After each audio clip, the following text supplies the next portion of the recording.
Médico Goiás, estúdio AMG, com a finalidade de promover a educação médica continuada para os médicos goianos e brasileiros, aqui acompanhado do professor Washington Ferreira Rios, professor da Faculdade de Medicina da UFG, Departamento de Ginecologia e Obstetrícia, diretor da EBSER, UFG Goiânia, e presidente da Associação Médica de Goiás, também obstetra. E hoje também participando dessa live de forma importante, o professor Eduardo Fonseca, para vocês que é professor do Departamento de Ginecologia e Obstetrícia da Faculdade de Medicina da Universidade Federal da Paraíba, professor livre-docente pela USP e tem uma vivência extraordinária nos eventos ligados ao colo uterino e à prematuridade. Nós vamos fazer uma logística onde o professor Eduardo Fonseca fará uma apresentação em formato de slides sobre o tema, depois a gente vai para a discussão aqui com o professor Washington, e temos ainda ao final, tinha comentado já isso com o professor Eduardo Fonseca, a Sociedade Brasileira de Ultrassonografia, preocupado com esse evento, o professor Eduardo Fonseca é o vice-presidente da SBOS Nacional. Nós fizemos contato com o deputado estadual por Goiás, deputado Jorge Moraes, e já está encaminhado um projeto de lei junto à Assembleia Legislativa de Goiás acerca desse assunto, para popularizar os eventos que possam ter efeito dessa prematuridade. Professor Fonseca, seja bem-vindo, fique à vontade. Obrigado, Valdemar, obrigado, Washington, prazer estar com vocês. A mensagem inicial é trazer que esse tema é um tema muito valioso. Esse tema é um tema muito importante, porque o futuro da nação, ela de fato pertence às crianças. Então, quando nós entregamos aos seus pais crianças em idade gestacional correta, ou seja, a partir de 37 semanas, com um bom peso, a gente está fazendo um grande trabalho para a sociedade.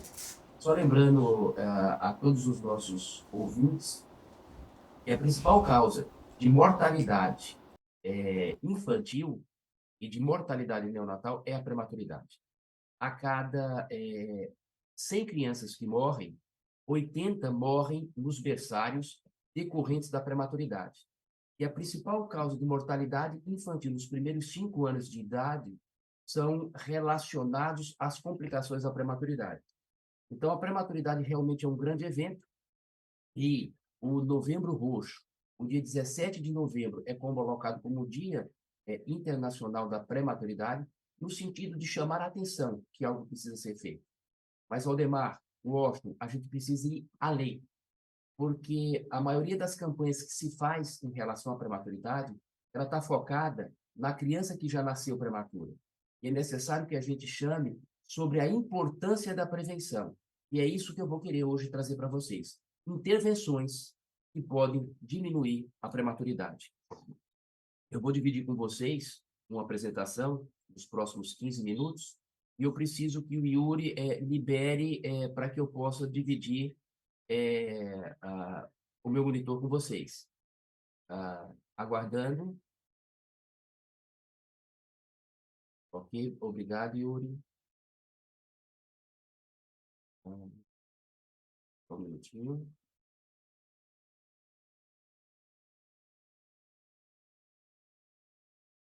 Feito.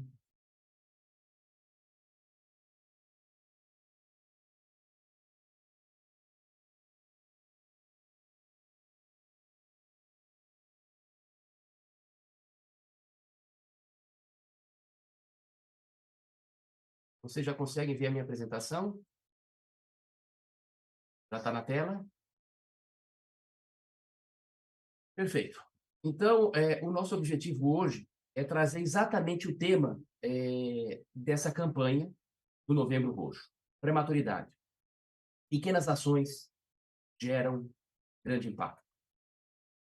E para construir esse raciocínio, eu queria trazer um tema que hoje é um tema muito comum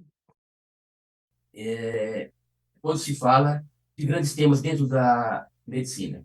É o chamado o estado da arte de um método, o estado da arte de uma ciência.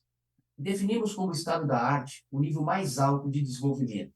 seja de um aparelho, seja de uma técnica, ou seja de uma área científica, alcançado em um tempo definido. Isso significa estado da arte. Mas para que a gente entenda o estado da arte no campo da prevenção da prematuridade, é necessário que nós olhemos para a nossa história. E, segundo Boris Fausto, a história é vital para a formação da cidadania. Primeiro, porque nos mostra que, para compreender o que está acontecendo no presente, é preciso entender quais foram os caminhos percorridos pela sociedade. Eu gostaria, Valdemar, de homenagear 3 pessoas que, na minha opinião, são pilares importantes dentro da obstetrícia brasileira.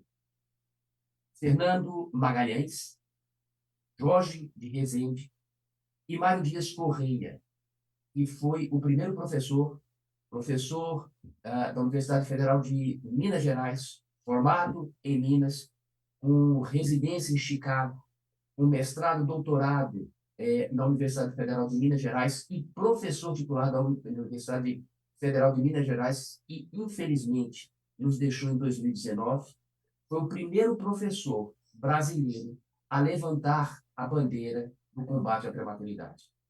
Eu estive com ele a primeira vez no início dos anos 90, no Congresso Mundial de Medicina Perinatal, que ocorreu no Rio de Janeiro, e naquela ocasião ele já gritava sobre a importância de criar métodos que diminuíssem a prematuridade.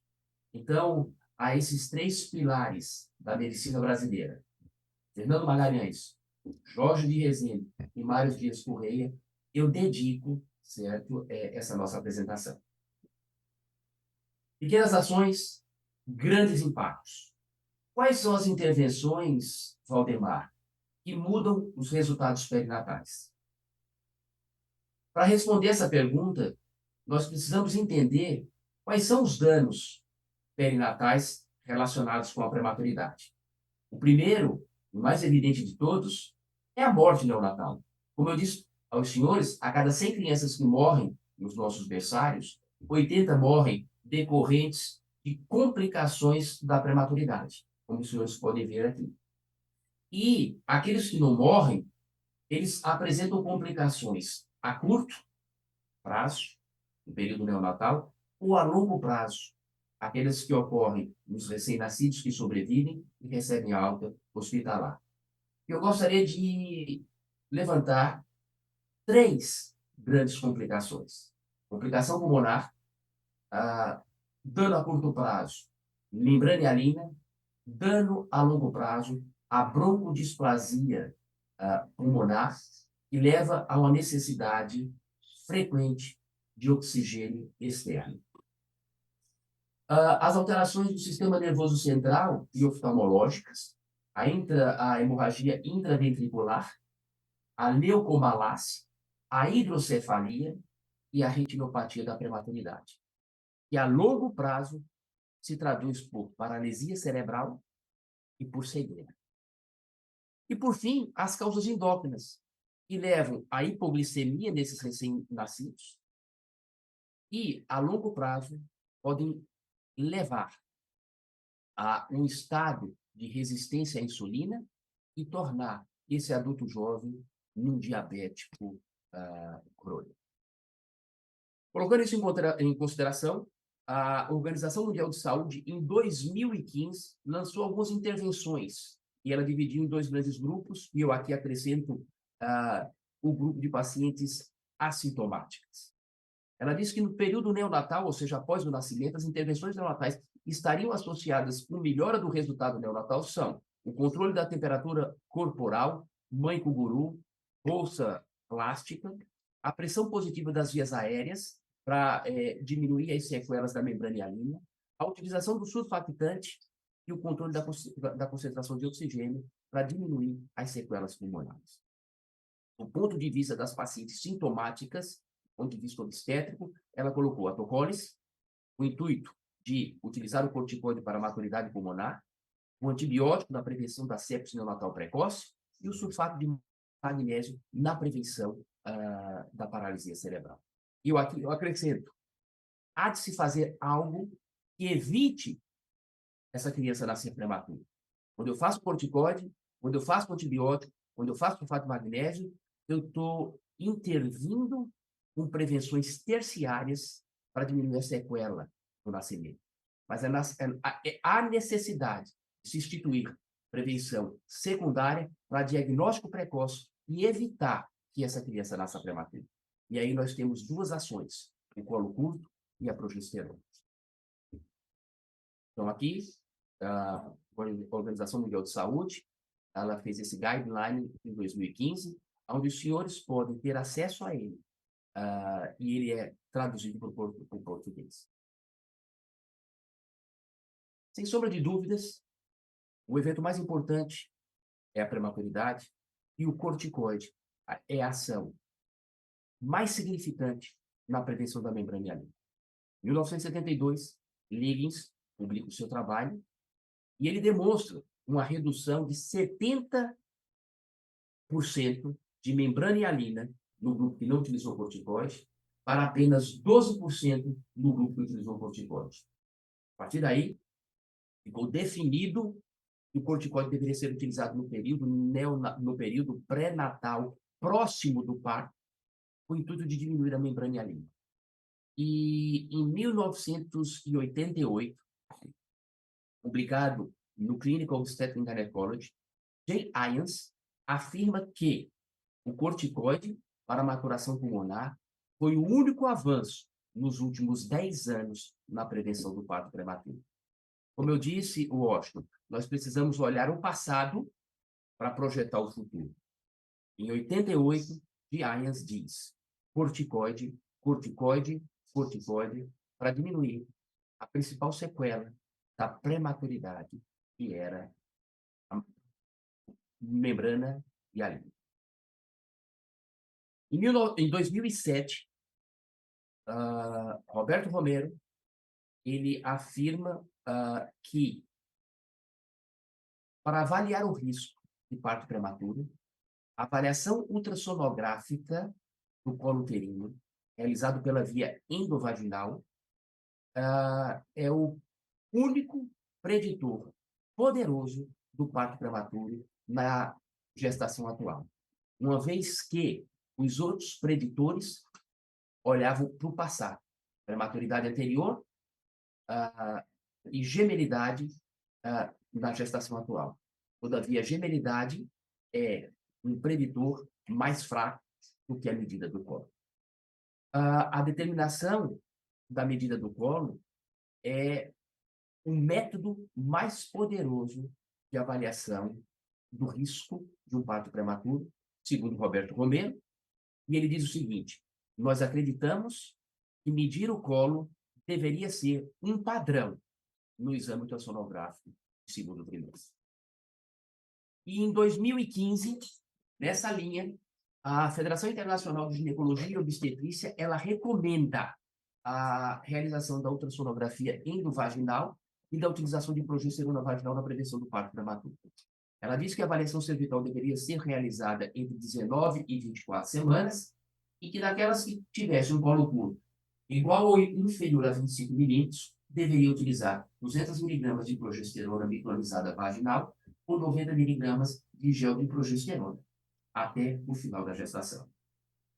Em 2016, um ano depois, quando o professor Jay Irons se aposenta, ele escreve um editorial, e nesse editorial, nessa entrevista sobre os anos mais importantes e os trabalhos mais importantes da vida de Jay Irons, me fizeram a seguinte pergunta: qual o estudo mais importante que o senhor teve nas mãos enquanto era editor-chefe do American Journal of Obstetrics and Gynecology? E ele respondeu que dos 3 trabalhos, o segundo foi publicado em 2003. Uma publicação brasileira que demonstrou, através de um estudo randomizado duplo cego, que a progesterona vaginal, comparada com placebo, reduziu o risco de parto prematuro. Isso em 2016. 7 anos se passou. Aonde é que estamos? Entendemos que a medida do colo é o evento mais importante que prediz o risco na gestação atual e que a progesterona é a ação mais efetiva no momento presente para reduzir a prematuridade. Pequenas ações, elas podem se traduzir em grande impacto. Essa é a mensagem. Qual é a relação da mensuração cervical e o parto prematuro? Por que medir o colo? Existe algum racional? Existe. Qual é o racional? Existe uma relação indireta entre o comprimento cervical e o parto pré-termo. Ou seja, como os senhores podem olhar aqui, nesses dois slides, tanto na gestação única como na gestação gemelar, quanto mais curto o comprimento cervical, maior o risco de parto pré-termo. Todavia, quando eu tenho um colo curto, esse colo curto ele pode ser por várias razões. E engraçado é que todas essas razões culminam com o parto prematuro. O colo pode ser curto de forma congênita. Ele pode ser curto porque por um processo de tratamento cirúrgico, ele teve parte ou a totalidade do seu corpo ressecada, corização. Pode existir uma doença cervical intrínseca, uma inflamação ou uma infecção, ou pode haver uma deficiência da progesterona. O fato é que, quando eu tenho um colo curto, eu sei que ele faz parte da via terminal do trabalho de parto espontâneo. Quer no termo, após a ativação fisiológica, quer no pré-termo, após uma ativação patológica. E esta via comum, no caso do pré-termo, pode determinar a prematuridade, que em 2022 foi colocado que nascia-se no mundo 15 milhões de recém-nascidos prematuros. Ou seja, a cada minuto, 28 prematuros nasciam. E que 1 milhão das crianças que morriam, elas morriam devido à prematuridade. Essa via comum, ativação de membranas, contração uterina e dilatação cervical, se traduz no pré-termo como ativação das membranas e ruptura prematura das membranas ovulares, contrações prematuras espontâneas e um estado de insuficiência cervical. O fato é que, quando eu tenho um colo curto, 3 situações saltam ao meu pensamento.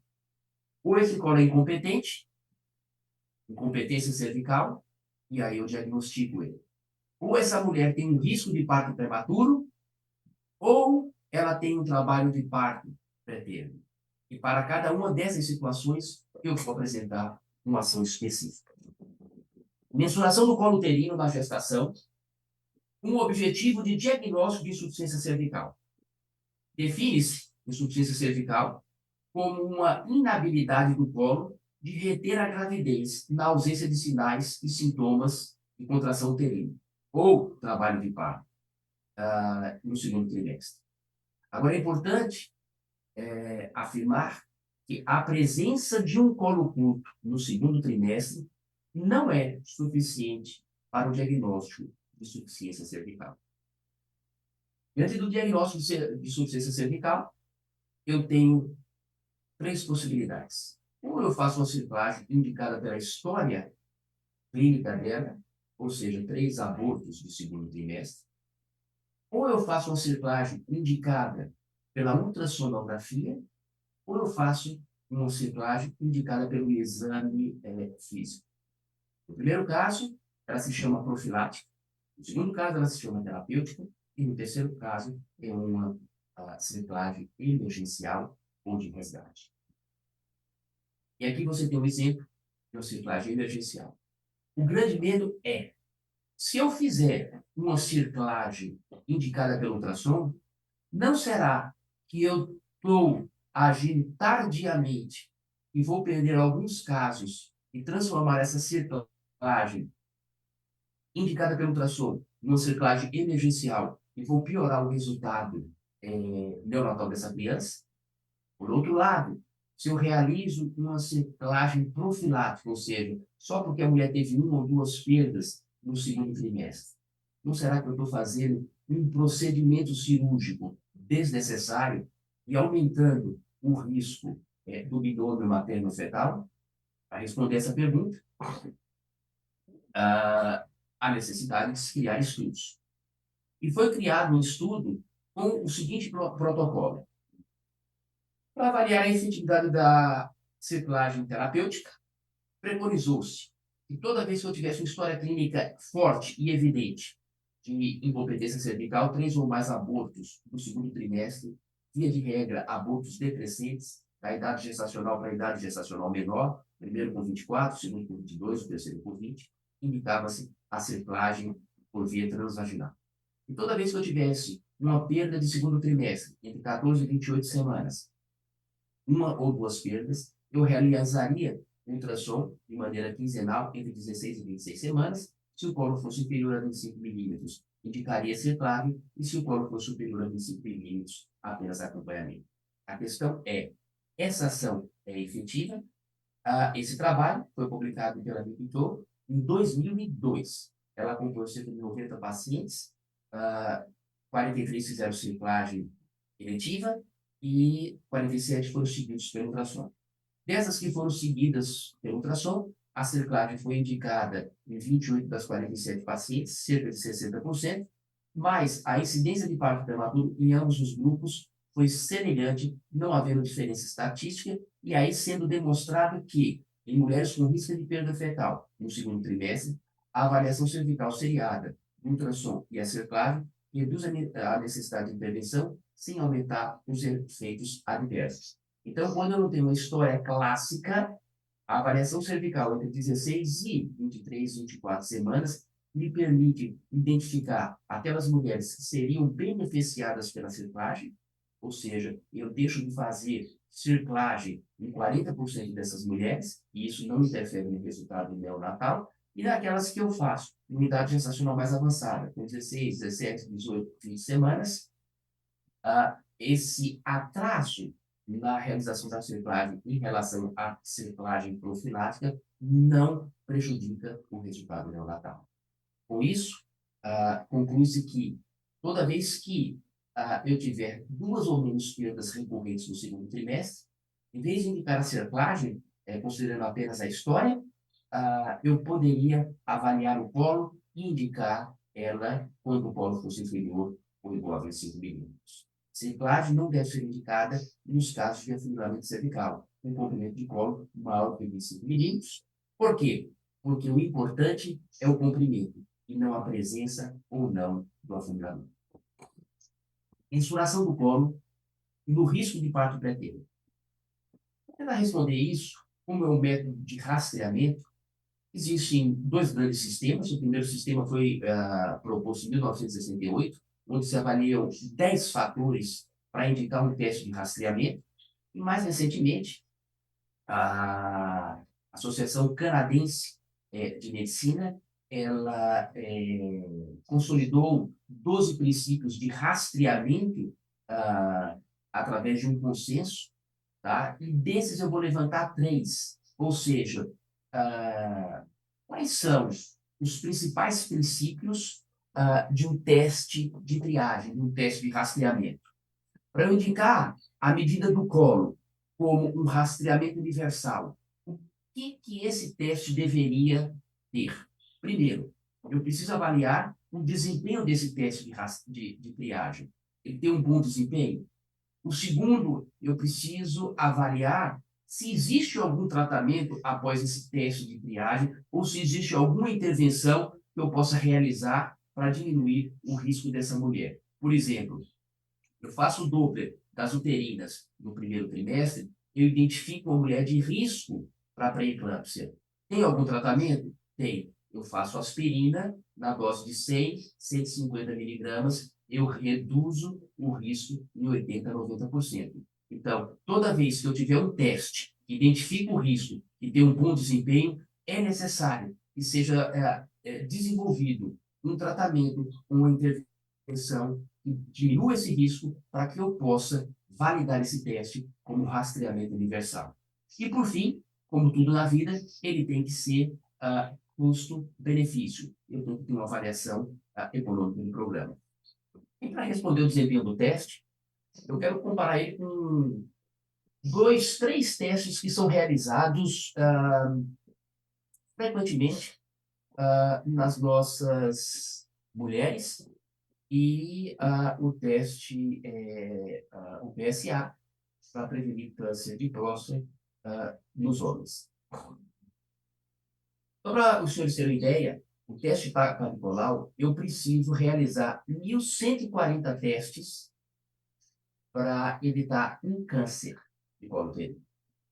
Em relação à mamografia, depois dos 50 anos de idade, eu preciso realizar 543 ultrassonografias para evitar um câncer de mama.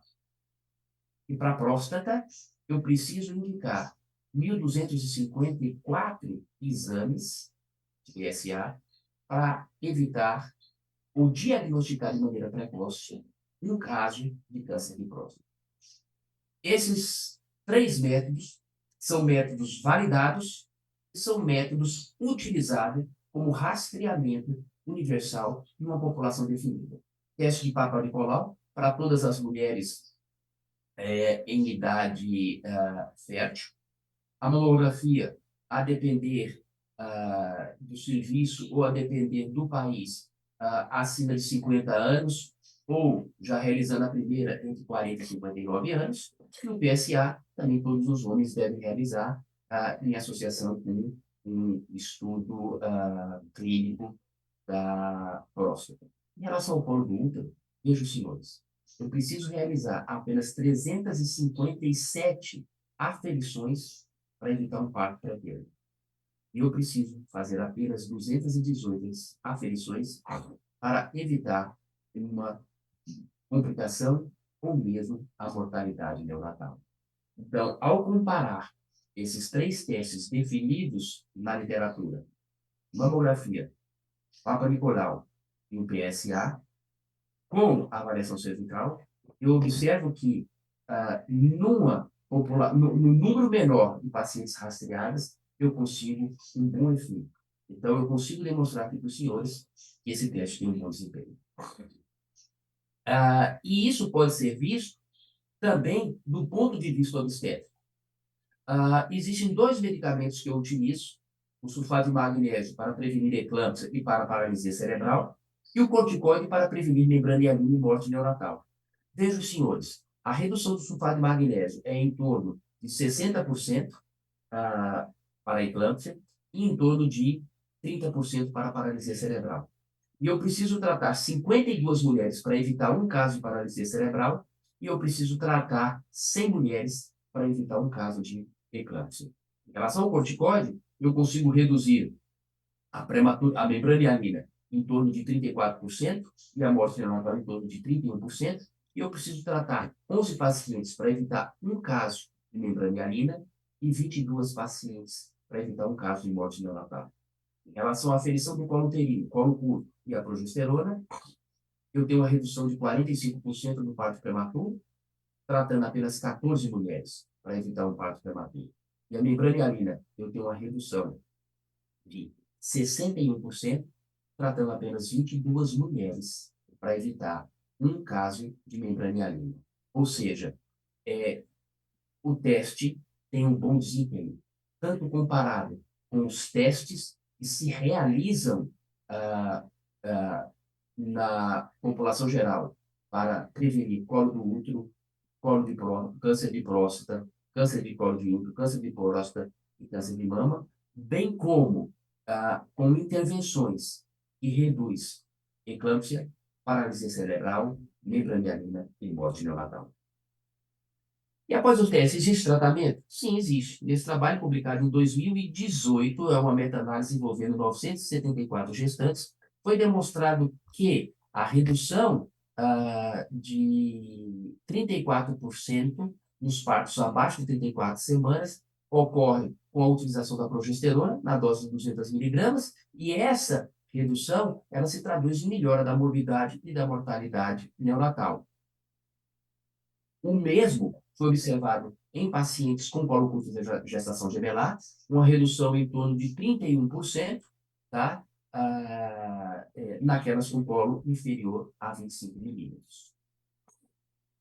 Em relação aos gemelares, recentemente foi publicado essa meta-análise envolvendo 11 estudos com 3.400 mulheres e 6.800 infantes, e foi demonstrado o seguinte: fazer progesterona em qualquer mulher não é uma boa estratégia, porque ela não reduz o parto prematuro.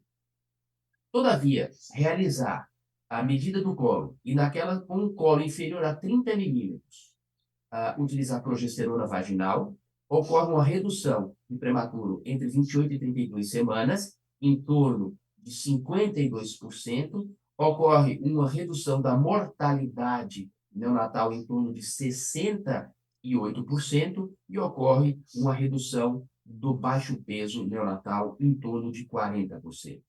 E quando eu realizo a progesterona vaginal naquele grupo com colo muito curto, abaixo de 25 milímetros, também observa uma redução significativa entre 28 e 34 semanas e também uma redução significativa de mortalidade e de morbidade composta neonatal, de baixo peso abaixo de 1.500 miligramas. Ou seja, a progesterona ela é efetiva naquela gestação gemelar com colo curto, abaixo de 30 e abaixo de 25 miligramas, abaixo de 30 e abaixo de 25 milímetros. E a utilização seria em torno de 200 a 600 miligramas por dia. E aí vem-se uma outra pergunta. E naquelas mulheres que têm o colo curto abaixo de 25 milímetros e também têm uma história de prematuridade anterior, não será que ela se beneficiaria mais de ciclagem do que de progesterona? A gente publicou em 2018 também, juntamente com Agostinho Cunha de Agudelo e com Roberto Romero, essa meta-análise. É uma IPD meta-análise, uma meta-análise de dados individuais, onde a gente fez uma comparação entre a progesterona versus placebo e a ciclagem versus não ciclagem, e depois nós comparamos indiretamente a progesterona vaginal e a ciclagem. E nós observamos que a progesterona vaginal e a ciclagem, elas são efetivas, ambas, na prevenção do parto prematuro, melhorando os resultados neonatais em mulheres com gestação única, com prematuridade em gestação anterior e com colo curto entre 18 e 24 semanas. Todavia, apesar de não haver diferença, nós colocamos que a escolha do tratamento iria depender dos efeitos adversos de cada um deles e do custo efetivo de intervenção e, logicamente, da preferência da paciente e do seu médico. E mais recentemente, saiu aqui um trabalho onde ele comparou o custo, a efetividade da ciclagem indicada pela história, ou seja, tem prematuro anterior, eu faço ciclagem, versus com uma avaliação do colo. Ou seja, ele pegou pacientes com prematuridade anterior, uma, duas, e fez a ciclagem. E ele pegou e indicou a ciclagem só com a avaliação do colo. E aí foi demonstrado que a ciclagem indicada pela história, ela foi mais cara e um pouco menos efetiva do que aquela que foi indicada após uma avaliação cervical. O que nos leva a concluir que a ciclagem nessa população, ela só deve ser indicada se o colo ficar curto. E aqui vem um guideline a ser seguido. Primeira consulta, orientação, diagnóstico e tratamento das intercorrências clínicas, investigar e tratar infecções geniturinárias. Se a mulher tiver sinais de insuficiência ou incompetência cervical, 2 ou mais abortos, ou mais do que 3 partos, certo? Prematuros abaixo de 34 semanas, poder-se indicar ciclagem entre 12 e 14 semanas. Se a paciente não tiver fatores de risco, essa paciente seria candidata à avaliação cervical entre 18 e 24 semanas. E naquele grupo que tem mais de um prematuro, ou um aborto tardio depois de 12 semanas, e eu estou na dúvida pela história se é um colo incompetente ou não, eu vou indicar a avaliação rotineira entre 16 e 24 semanas. No grupo de baixo risco, eu meço o colo entre 18 e 24 semanas. Se o colo for longo, superior a 20 milímetros, eu não faço nada. Se o colo for curto, abaixo de 20 milímetros, eu utilizo progesterona. E vejo, senhores, eu estou utilizando aqui como ponto de corte não 25 milímetros, mas 20 milímetros, porque eu reservo um 25 milímetros para paciente com alto risco, representado por um ou mais partos prematuros no segundo trimestre, ou por uma ou mais perdas de segundo trimestre. Na paciente que eu tenho suspeita, mas eu não tenho a definição, introduz progesterona e realiza a avaliação do colo seriado entre 16 e 24 semanas. Se o colo for inferior a 25, circlagem pode ser discutida com a paciente. E se o colo for maior que 25 milímetros, segue-se a gestação de maneira normal. E por fim, Valdemar, não consegui evitar e essa mulher chega, ou eu não consegui rastrear, e essa mulher chega ao hospital em trabalho de parto pretérito. A maioria das mulheres que chegam com contração uterina, elas não estão em trabalho de parto prematuro, elas são internadas. Muitas vezes, Valdemar, no Brasil, Goiás, Paraíba, Pernambuco, essas mulheres são transferidas do interior para uma cidade maior, deixando as suas famílias, e na maioria das vezes elas não estão em trabalho de parto prematuro e acabam ficando internadas por mais tempo, deixando a sua família isolada. Essa metodologia que eu vou apresentar, ela visa diferenciar entre o falso e o verdadeiro trabalho de parto prematuro, evitando hospitalização e transferência de pacientes de maneira desnecessária, evitando a utilização de topolíticos ou corticóides de maneira desnecessária. E a metodologia é a utilização da avaliação cervical ou da fibronectina. Como a fibronectina tem que ser importada e, na maioria das vezes, é difícil tê-la, a avaliação cervical ela é factível, pois qualquer cidade do país, de pequeno a grande porte, existe aparelhos de ultrassonografia que podem realizar facilmente essa avaliação cervical. Nesse sentido, desde 2006, a Associação Europeia de Medicina Perinatal, ela advoga que uma paciente, para receber topólise de corticoide, ela deveria ter ou colo curto, inferior a 25 milímetros, ou fibronectina positiva. A recomendação deles é a seguinte: considerando o excelente VPN, valor preditivo negativo de ambos os testes, recomendamos que a terapia topolítica e os corticoides não deveriam ser usados naquelas com fibronectina negativa e comprimento cervical maior que 25 milímetros. E aqui, nessa coletânea de 3 trabalhos, publicados no início dos anos 2000, são 500 mulheres que foram internadas em trabalho de parto prematuro em 2 grandes centros da Europa, no Reino Unido, e num grande centro da África do Sul. Eles observaram que nessas 500 mulheres, o parto ocorreu em 7 dias e em 43, ou seja, menos de 10% pariram nos próximos 7 dias. Ou a topólise ela é sensacional, ela funciona, ou essas mulheres não estavam em trabalho de parto prematuro. Por quê? Apenas 10% entraram em trabalho de parto. O interessante é que, nessa população, em torno de 17% tinha um colo curto, inferior a 25 a 15 milímetros, 87. Tá? E quando nós analisamos os partos que aconteceram no grupo de colo uterino curto, em torno de 50% deram à luz prematuro. E no colo longo, apenas 3 em 423, ou seja, menos de 1% tiveram parto prematuro. Mostrando que, nas pacientes sintomáticas com contração, a medida cervical pode ser uma boa ação para evitar internação ou transferência desnecessária, topólise e corticoides desnecessários. Então, aqui vocês observam o parto em 7 dias. Quando o colo for inferior a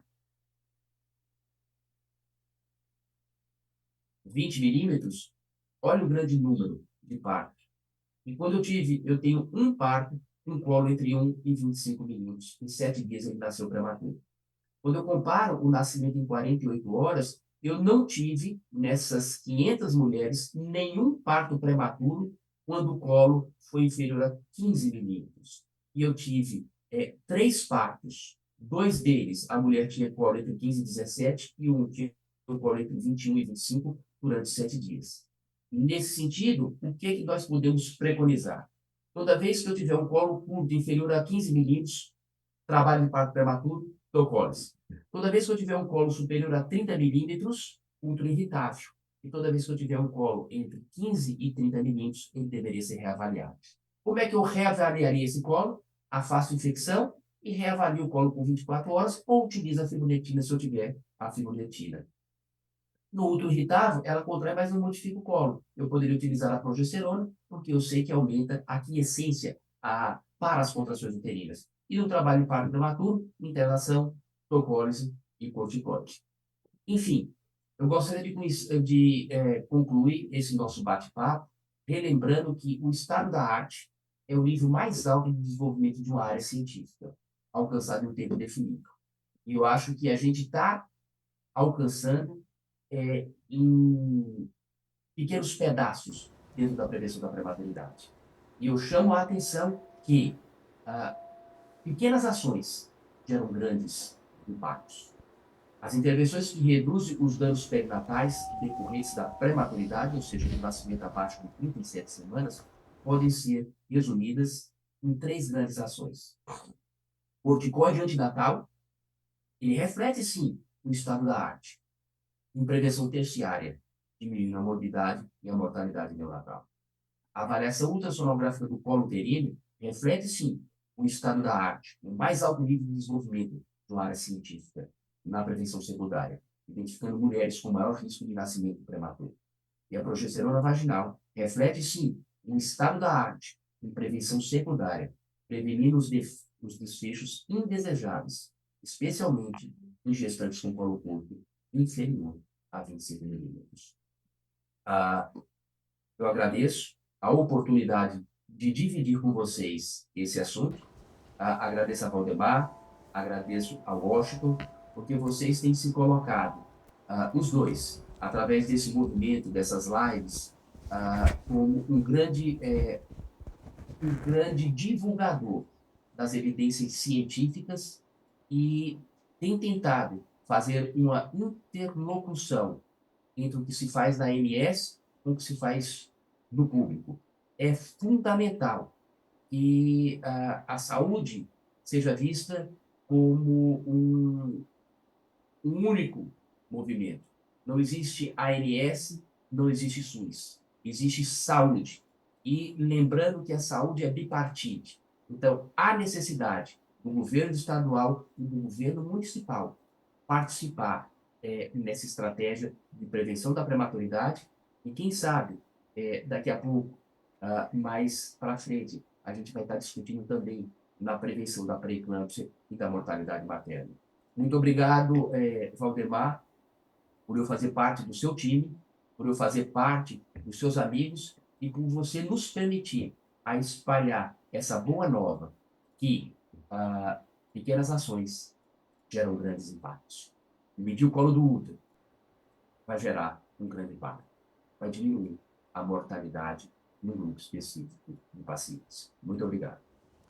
Ok, professor Eduardo, parabéns pela bela apresentação, além de um belo conteúdo, estrutura correta e a boa dicção o tornaram um belo professor que é. Passar a palavra aqui ao professor Washington, seus comentários. Parabéns mais uma vez, Eduardo. Os comentários da sua aula sempre são os mais elogiosos possíveis pela qualidade, tanto da fala quanto a qualidade dos seus slides, né? E a sua maneira de explicar é muito interessante. Às vezes, Eduardo, a gente passa visita e vê alguns casos, e você colocou muito bem que o resultado parece ser semelhante entre a cerclagem e a progesterona. Parecem ser semelhantes. Mas quando eu tenho colo muito curto, aquele colo inferior a 1 centímetro, ainda permanece igual ou teve um trabalho de 2008, eu acho, que falava que a cerclagem, nesse caso, seria melhor do que a progesterona. Isso ainda continua dessa forma? Sim, eu acho o seguinte, como eu trouxe aqui, o colo curto, em tese, ele representa dois tipos de colo. O colo incompetente, que a gente substituiu por insuficiente pela nossa incapacidade de diagnosticar com clareza um colo incompetente, um colo que vai abrir. Então, na minha leitura, o que é o seguinte, no colo incompetente, a circlagem vai ser anos-luz melhor do que a progesterona. E no colo curto, sem incompetência, ele é curto porque tem a ação inflamatória ou porque tem uma deficiência de progesterona, a progesterona vai ser anos-luz melhor. O que que acontece? Nós não conseguimos diferenciar esse colo incompetente. A não ser quando a gente tem aquela história escarrada. É aquela mulher que já perdeu 3, 4, 5 gestações. Geralmente essas gestações são perdidas em torno de 350 a 600, 700 gramas o bebezinho. Ou seja, a partir de 24, 28 semanas e vai caindo. Aí é fácil diagnosticar. Então, o que que acontece? Infelizmente, a medicina e a ciência ela é muito difícil de ser feita.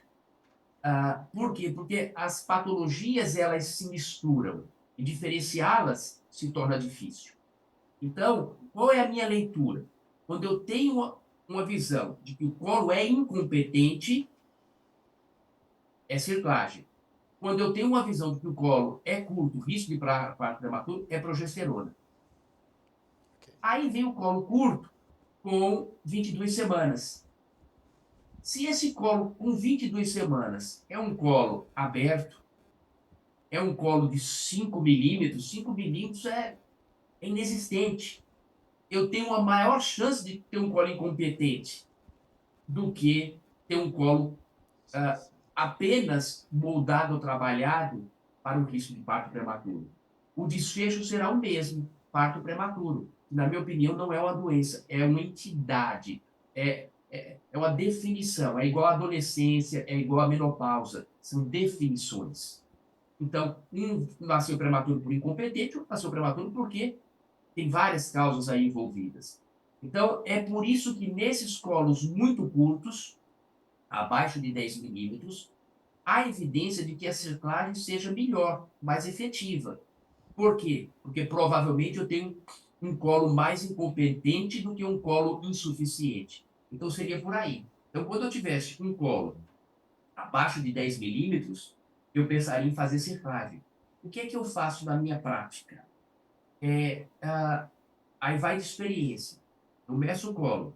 Se o colo é inferior a 10 milímetros, a depender da idade gestacional, eu introduzo progesterona e reavalio essa paciente com uma semana.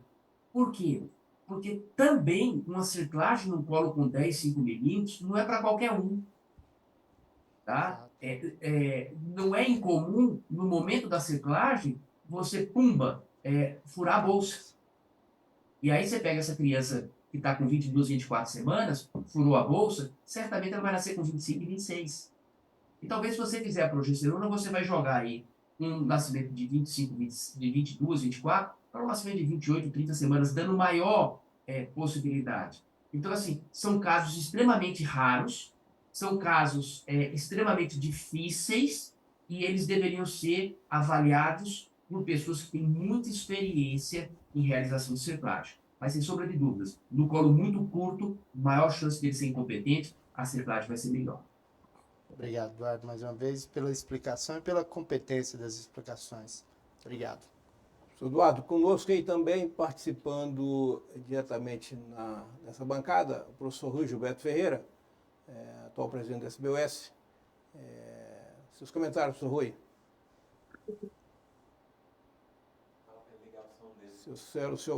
Seu áudio está fechado, professor Rui. Então, primeiro, parabenizar a Associação Médica por essa live, né? E, de uma forma especial, queria parabenizar mais uma vez o nosso amigo, professor Eduardo Fonseca. O Eduardo Fonseca é uma celebridade da obstetrícia brasileira, pela sua história. Ele tem um link internacional invejável tem um reconhecimento internacional invejável e a gente tem muito orgulho de ser seu amigo, viu, professor Eduardo Fonseca? O que eu entendo que esse é um dos temas mais relevantes da obstetrícia pela sua importância dentro da saúde pública, porque a mortalidade neonatal é elevada num país em desenvolvimento como o nosso, e a mortalidade perinatal aí, os aspectos obstétricos da assistência pré-natal tem muito a ver com a causa da prematuridade. E esse é um desafio não só das políticas públicas brasileiras, como da sociedade. Eu acho que os setores organizados da sociedade, a população, e juntamente com o setor público, tem o dever de mudar esse cenário no país. O que eu queria te perguntar, professor Eduardo Fonseca, é que a gente sabe que cerca de quase metade ou metade dos trabalhos de parto prematuro pode acontecer em colos que não são curtos. E nós sabemos que alguns colos curtos acabam não evoluindo para parto prematuro. E eu vejo alguns trabalhos em andamento, dentre eles o do grupo do professor Mauad, introduzindo ou tentando introduzir a elastografia, não é? Para que a gente, além do colo curto, a gente vê um colo amolecido, né? A gente fazer o diagnóstico do colo amolecido. Eu queria saber de você o que você acha do cenário, da possibilidade da elastografia contribuir ainda mais, além da medida do colo, da cerclagem, da progesterona e do corticoide, se a elastografia, na sua ótica, tem uma perspectiva de nos ajudar nisso. Olha, excelente pergunta, Rui, e obrigado pelas palavras carinhosas. Você é um grande amigo, é uma grande pessoa, então as minhas palavras só são de elogios. E eu estou feliz porque quem está acompanhando aí é o nosso querido doutor Jorge, certo? Que é um político que tem história na saúde. Ele não é só político, prefeito de Trindade, deputado, ele foi presidente da Associação Médica. Não é isso, Valdemar? O Jorge é um grande amigo, dedicado à saúde pública de forma intensa. Ele, a esposa, ele é deputado estadual, a esposa dele, Flávio Moraes, deputado federal, envolvidos com a saúde pública de Goiás de maneira muito intensa e intensiva. Né? Daqui a pouco eu vou passar a palavra a ele para ele falar um pouquinho sobre um projeto de lei que está caminhando e tem todo assento nessa fala de hoje. Então, eu citei o nome do doutor Jorge, apesar de eu não conhecê-lo, mas quando eu vi aqui, eu já fui pesquisar sobre ele, tá? E vi que ele é um político médico, e não um médico que se tornou político. Então, isso é importante. Mas o que é que tem a ver, Rui, a tua pergunta com o doutor Jorge? É o seguinte, primeiro de tudo, a gente tem que ter em mente que, de uma maneira muito feliz, o slogan da campanha do Novembro Roxo hoje é pequenas ações, grande impacto. Pequenas ações, grande impacto. Muita gente, Rui, usa essa fala que você fez para desqualificar a avaliação cervical. Porque a avaliação cervical, ela custa um pouco para a ANS. Ela custa para o governo americano. Por quê? Porque o governo americano vai fazer parte da avaliação de mulheres à medição do colo. Então, você veja, o ACOG, na sua última revisão em relação à prematuridade, ele disse o seguinte: meça o colo se for factível, se for possível, meça o colo. E ele disse: eu não desencorajo a medir o colo. Na última que saiu, ele diz o seguinte: que o colo deveria ser medido pela via abdominal. E se na via abdominal fosse visto curto, fazer pela via endovaginal. E a gente sabe que a via abdominal, ela não é um mecanismo para se medir. Por que eles fazem isso? Eu não sei. Às vezes, infelizmente, algumas sociedades, elas fazem um desserviço para a população.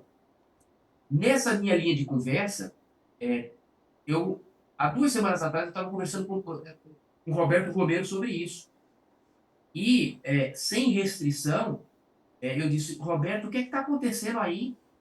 Ele me disse, Eduardo, fique tranquilo. Eu estou pegando aqui exatamente o que ele me falou. Ele disse, fique tranquilo. Isso não volta atrás. Porque nenhuma mulher americana vai deixar de medir o colo. Porque se a criança nascer prematura, o médico vai pagar. Ele respondeu exatamente isso. Eu estou aqui, ó. Eu conversei com ele, discutindo exatamente isso. Como é que o EICOG dá essa para trás? 8 de outubro. Ele disse, there is no way to stop cervical screening. Não tem como parar o rastreamento cervical. Qualquer paciente que não tiver a avaliação do colo e tiver um parto prematuro, isso vai se transformar em litigância. Então não volta atrás, tá? Então, número 1, colo curto vai pegar, abaixo de 25 milímetros, 10% da população. Só que nesses 10% da população, eu vou ter 50% de parto prematuro. E se eu fizer progesterona, eu reduzo isso em torno de 50% a 60%. Sem contar que eu posso trazer essa paciente para mais perto de mim e identificar o momento exato do corticóide ou o momento da internação precoce, enfim. Então, tem que se medir. Elastografia. Eu acho que a elastografia ela pode ter um grande efeito naquele caso que vai me ajudar a diferenciar o verdadeiro do falso trabalho. Então, vamos supor, eu chego com uma mulher no meu hospital que está contraindo. Aí o colo foi curto, em torno de 20%. Só que desse colo que foi curto em torno de 20%, o parto prematuro não vai acontecer na totalidade. E aí eu posso utilizar a mão da elastografia, que é uma maneira de avaliar a moleza do colo, avaliar essas modificações bioquímicas do colo. Mas se fazer, avaliar, eu comparo o seguinte, elastografia com NIPT, No Invasive Prenatal Test para Down. Todo mundo bem treinado faz uma nuca. Não precisa ser um expert para fazer uma nuca. Agora, para fazer 4 câmaras, para fazer Doppler da tricúspide, para fazer ducto venoso, para ver osso nasal, começa a haver um melhor preparo. Então, o que a gente faz? Rastreia, simples, com nuca, colo uterino para todo mundo. E naqueles casos onde o colo é curto, ela pode ter uma segunda opinião com alguém que faz elastografia, porque vai exigir uma máquina melhor, vai exigir um médico treinado. Então, aquela que deu um risco aumentado para Down, e em vez de ir com a miliocentese, vai para o NIPT. Então, eu comparo isso. Acho que vai ter lugar, sim, mas eu acho que vai ser um lugar menor do que o do colo, tá? Mas um lugar importante. Sempre lembrando, pequenas ações, grande impacto. Eu acho que vai ter lugar, sobretudo as pacientes sintomáticas internadas, para diferenciar aquele colo curto e eu vou ter maior sucesso daquele colo curto que é um trabalho de parto e pode ser que tenha menos sucesso e eu tenho que intervir melhor mais. Acho que seria por aí. Obrigado, professor Rui Gilberto. Passar para aqui ao doutor George Moraes. Vejo que ele está em trânsito. E parece que logo atrás dele está a deputada Flávia Moraes. Um abraço aí na deputada. Doutor Jorge Moraes, então, é médico, goiano, deputado estadual. Um abraço, Flávia. Doutor Jorge, queria que você comentasse acerca do projeto de lei do Estado quanto ao uso do ultrassom no colo uterino para esse rastreamento da prematuridade. Por favor. Doutor Valdemar, Washington, doutor Rui, doutor Eduardo Fonseca, é uma honra para mim. Estou muito satisfeito, feliz e orgulhoso do que estou vendo aqui. O trabalho da Associação Médica é realmente um orgulho para todos nós médicos goianos. Parabéns. Doutor Eduardo, olha, para mim só essa frase do senhor para mim já valeu o dia, viu, doutor Valdemar? Ele fala assim, pequenas ações, grandes impactos. Ele frisou isso muitas vezes, muito importante. E como deputado, eu sou muito mais médico, graças a Deus, doutor Eduardo. E nós criamos um programa lá na Assembleia Legislativa que se chama Semeando Saúde, ou seja, onde toda semana nós temos um programa exatamente para poder discutir ações, pequenas ações que podem gerar conhecimento e assim gerar, através do conhecimento, que as pessoas possam buscar a prevenção. Ou seja, só através do conhecimento é que vai disponibilizar também projetos de leis que ajudem a melhorar as condições de vida da nossa comunidade, principalmente com relação à saúde. E nós criamos lá, decorrendo a esse tema específico, prematuridade, 3 projetos de lei, doutor Valdemar. Nós tivemos lá um programa Semeando Saúde com o doutor Valdemar já. Um deles já está aprovado, doutor Valdemar, que é o que institui a política estadual de prevenção à prematuridade. É um projeto de lei. Outro projeto de lei é o que torna obrigatório a realização dessa medida do colo uterino durante o pré-natal das mulheres grávidas, ou seja, fazer aí um rastreamento, uma triagem, e assim tenho certeza que salvar muitas vidas.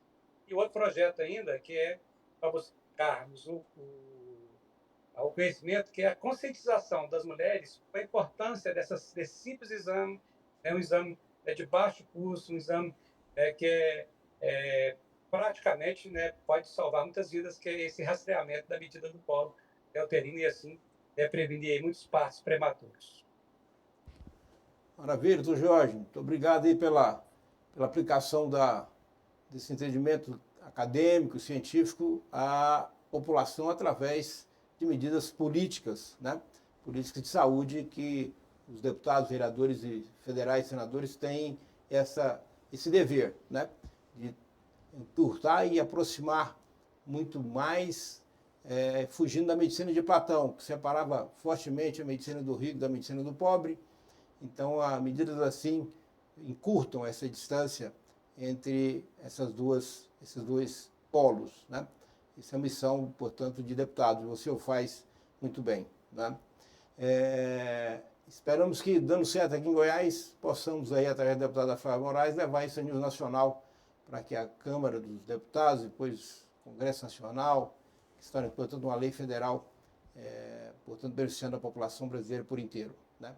Histórias assim aconteceram aqui em Goiás, Eduardo.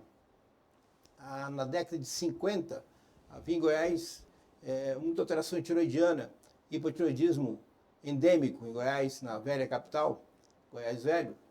E foi um médico goiano, né, o Dr. Luiz Rassi, foi presidente dessa Associação Médica de Goiás, um dos fundadores da Associação Médica de Goiás, que convenceu um vereador da cidade a fazer uma lei municipal na velha capital, instalando o hormônio tiroidiano, o tiodo, no sal de cozinha.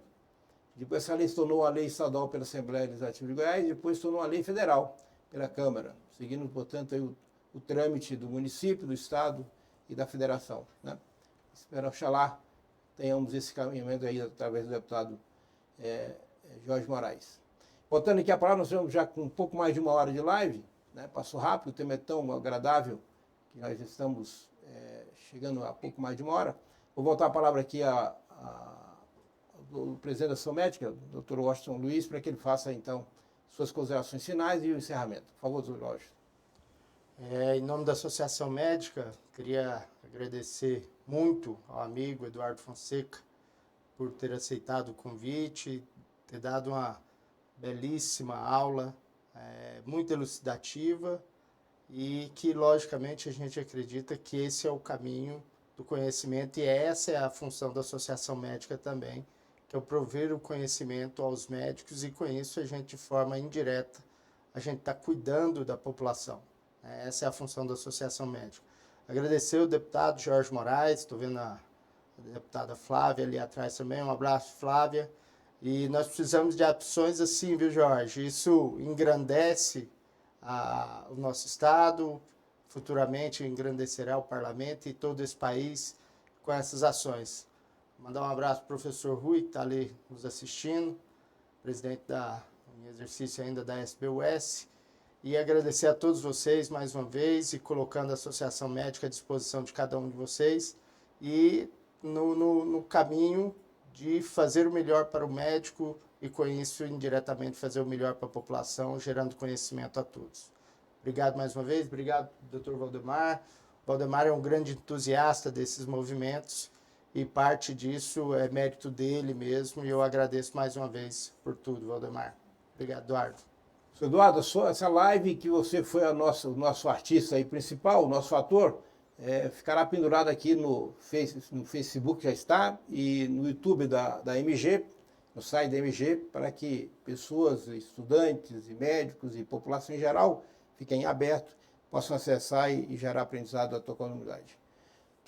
Terminando então, encerrando, passar a última palavra aí ao doutor Eduardo, professor Eduardo Fonseca, para que ele faça as suas considerações finais. Eduardo. Bem, eu acho que a palavra final é exatamente o slogan da campanha, e que a gente, como médico, traga esse slogan sempre. Pequenas ações, grande impacto. Nós seremos a andorinha, e uma andorinha faz o verão. Ela faz a mudança da estação, porque são pequenas ações que geram um grande impacto. Eclâmpsia, mortalidade materna, prevenção da prematuridade, hipotiroidismo por deficiência de iodo, pequenas ações, grandes impactos. E a gente precisa dos legisladores, nível municipal, nível estadual e nível federal, para que a gente possa levar essas pequenas ações a um grande número de pessoas, e aí sim ela se tornar um grande impacto que a gente precisa. Então, esse passeio entre ciência, evidência científica, política é fundamental. Para concluir, um tema também que eu acho que é relevante é a mortalidade materna.